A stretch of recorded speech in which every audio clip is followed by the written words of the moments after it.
Halo, apa kabar semuanya? Jumpa lagi di channel saya, Rio Parao. Terima kasih telah menonton video ini. Pada video ini, saya sedikit bercerita, sedikit sharing kepada teman-teman semuanya, bagaimana kita belajar fotografi secara efektif. Jadi saya akan sedikit sharing tentang pengalaman saya, bagaimana saya belajar fotografi. Sebenarnya kalian mau belajar fotografi dari mana aja, dengan siapa aja, di mana aja, itu sah-sah aja, boleh-boleh aja, tidak ada yang salah. Cuman di sini saya akan sedikit sharing tentang bagaimana kita mulai belajar fotografi dengan efektif, mudah, dan cepat dipahami. Nah, saya menyarankan baiknya kalau bagi teman-teman yang baru belajar fotografi, jangan dulu kita belajar dari buku, dari benar-benar literally buku ya, karena akan lebih sulit pemahamannya, karena di sana ada beberapa kata-kata yang sulit dipahami. Bukan tidak boleh atau salah dari buku, cuman untuk sharing aja. Jadi pada saat saya dulu belajar fotografi, memang saya tidak pernah menyentuh buku, karena waktu itu memang kurang lebih sekitar tahun 2005 ya, 2006 mungkin. Pada saat itu kan media sosial tidak terlalu banyak, dan kita mau belajar lewat internet juga agak susah ya, karena tidak terlalu lengkap seperti sekarang gitu. Nah, kalau sekarang sudah sangat gampang sekali ya. Nah, ada beberapa hal yang mungkin bisa bermanfaat bagi teman-teman semua yang menonton video ini. Yang pertama adalah, ya pastinya ya, karena ini adalah era digital, ini adalah era modern, jadi kalian pastinya bisa belajar lewat internet. Pengertian internet ini kan sangat luas sekali ya.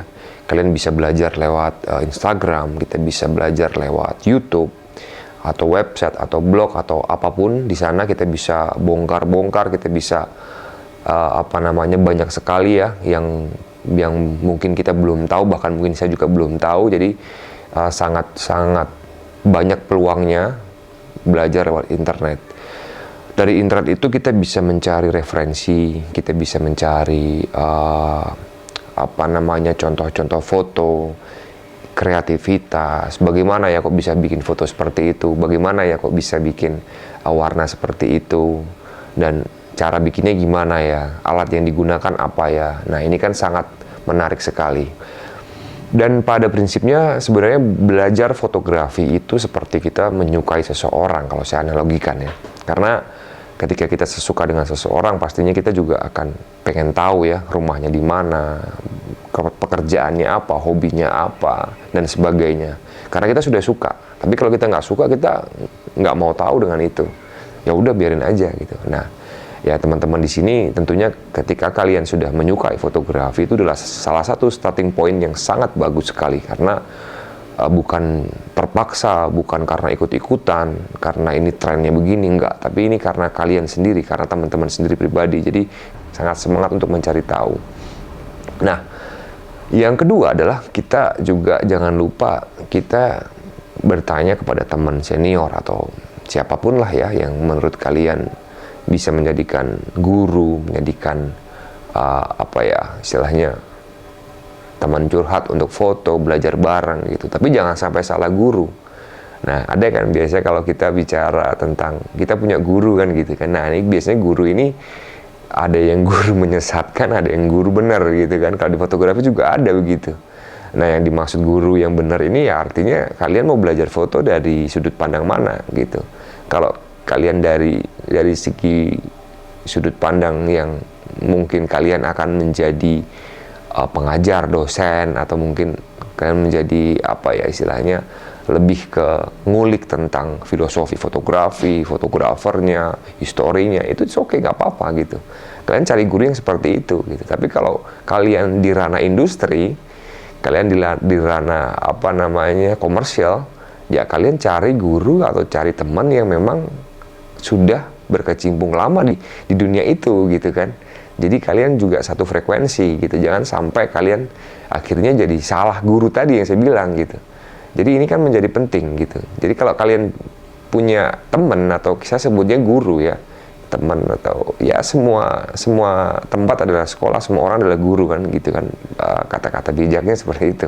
Nah tapi di sini kita ketika kita bicara tentang guru, kita bicara tentang kita belajar fotografi dari teman yang dalam tanda kutip salah, itu ya kita akan nantinya akan salah karena begini, karena referensi juga si guru itu kan juga mempunyai referensi, mempunyai idola atau mempunyai tolak ukur bahwa foto yang begini, yang begitu kan begitu. Nah, ini kita juga akan sedikit terpengaruh ke sana gitu. Tapi kalau kita sesuai dengan apa yang mau kita belajar gitu, artinya kalau misalnya kalian di dunia wedding, di dunia produk, dunia istilahnya fotografi komersial, ya kalian juga harus melihat tentang opportunity atau peluang yang ada di sana. Jadi jangan sampai kalian, contoh konkretnya, ketika kalian belajar foto untuk komersial, tapi kalian belajar foto untuk konseptual yang benar-benar kayak dibuat pameran. Jadi sebenarnya kayak foto-foto yang apa ya, yang abstrak, foto-foto yang benar-benar yang susah dipahami, ya itu nggak akan laku di pasaran, apalagi di era sekarang gitu. Justru era sekarang adalah era-era di mana kita belajar foto itu sangat simpel gitu loh. Hasilnya pun juga minimalis aja, nggak usah terlalu dibuat bagaimana gitu. Dan idealis kita juga tentunya akan menyesuaikan gitu. Jadi jangan terus kita kebawa idealis kita, ya foto yang baik begini. Kalau kamu begitu ya berarti kamu itu salah. Itu kamu nggak bisa gitu. Nah itu nggak bisa. Itu memang sangat sulit ya untuk menghilangkan seluruh idealisme kita. Apalagi kita orang-orang seni pasti punya idealis, tapi minimal paling tidak kalian bisa mengurangi atau memanage ya, bagaimana kita bisa di mana kita bisa mengeluarkan idealis kita, di mana kita tidak terlalu menekan atau mengeksplor idealis kita. Nah ini kan ada porsinya. Jadi kalian kalau misalnya masih terlalu ego, menurut kalian foto yang baik adalah begini, foto yang benar itu begini, ya ini akan susah di ranah industri. Beda dengan kalian memang benar-benar fotografi hobi, karena jurinya adalah kalian sendiri. Tapi kalau kita bicara industri, ya jurinya adalah klien kita, calon klien kita. Bukan kita tidak boleh memberikan masukan, tidak, tapi kita memberikan masukan dengan cara yang smart, dengan cara yang halus. Kita bisa menyarankan atau baiknya begini mbak, baiknya begini pak, begini mas. Nah, jadi ini dari saya, kalau mas nggak apa-apa, kalau mau begitu nggak apa-apa, ini menurut saya. Nah ada cara-cara tertentu yang memang kita bisa membuat si klien kita ini bisa iya gitu. Tapi kalau kita saklek dengan kalimat, dengan nada yang kurang pas, ya tentunya akan susah diterima gitu. Jadi guru sekali lagi itu penting. Jadi jangan sampai kalau kalian salah referensi. Jadi jangan sampai kalian belajar dengan orang yang tidak tepat. Tidak tepat itu bukan orang jahat ya, tapi tidak sesuai dengan apa yang kalian inginkan. Nah nanti kan tidak harus satu guru, mungkin bisa beberapa. Nah ini kan kebanyakan orang-orang Indonesia itu biasanya kalau mengidolakan satu idola, dia akan terfokus di satu idola itu. Jadi stylenya sama, apanya sama, persis banget sama kayak gitu. Nah, ini akan menjadi kreativitas kita, keliaran kita ini akan berkurang. Boleh kita tidak salah mengidolakan seseorang, tapi minimal kita juga melihat dari banyak orang atau beberapa orang, sehingga kita punya sebuah wacana, sebuah pengetahuan itu luas. Jadi oke, ini stylenya begini, ini stylenya begitu. Memang semua orang mempunyai style masing-masing, dan tidak ada yang salah, tidak ada yang benar, tergantung kita memahaminya mau seperti apa, dari sudut mana, kan begitu.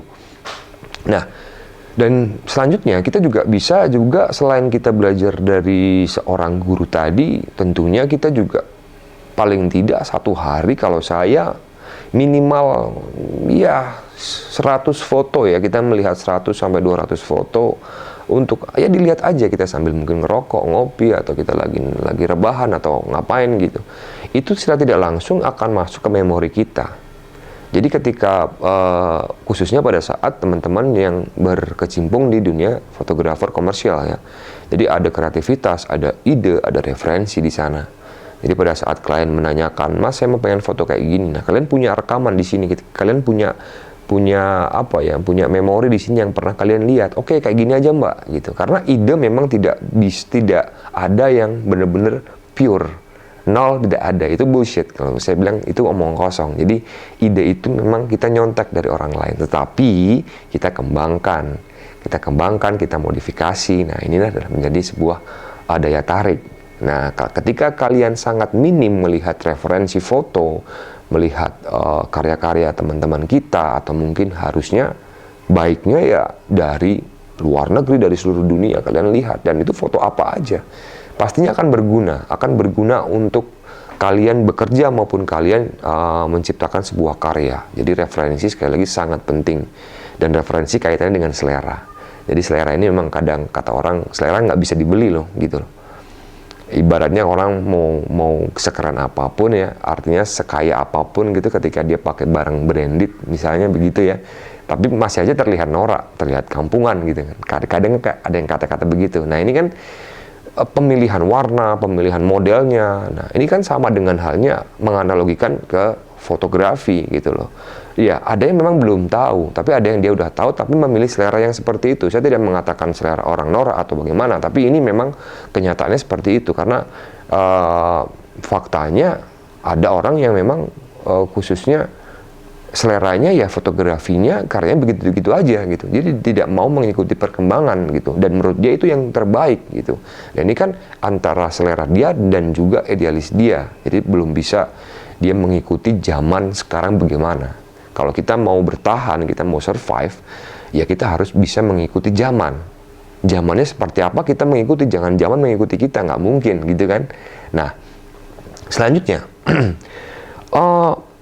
belajar itu kan, kalau kita ngomong fotografi ini kan bukan hanya sebenarnya hanya teori aja, hanya ngomong-omong aja, hanya baca buku, hanya lihat di internet, hanya mendengarkan orang, tapi dipraktekkan. Jadi learning by doing. Jadi kalian juga ketika kalian punya referensi, kalian punya foto, artinya kalian punya apa ya istilahnya, pernah lihat foto apa gitu, kalian di save, dipelajarin, oh alatnya ini, oh cara motonya begini, oh. Nah, ini kan menjadi akhirnya kalian akan bereksperimen.